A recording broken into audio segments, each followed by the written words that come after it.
your book to me feels very much looking forward. So, I even think about, a few months ago, thinking about decisions to be made for the next year. So the year we're in right now. Right. And when I shared some of that with you, you're talking to me about the next year. Right. So, you're saying, do your practical planning for the next year, Yeah. but you really ought to be talking about the following year Right. and looking at the needs for the following year.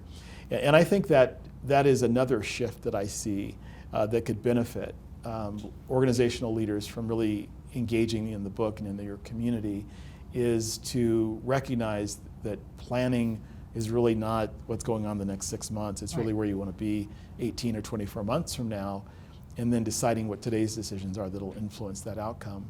Because before you know it, we're there. Right.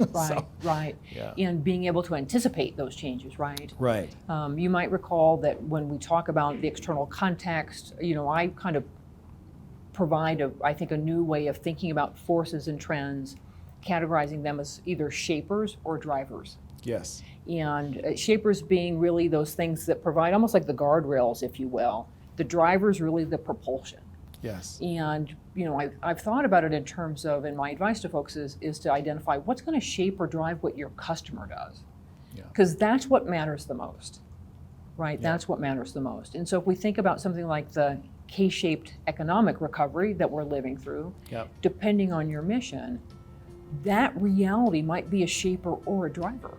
Right? And so, does that make sense? I mean, that's how I thought about it.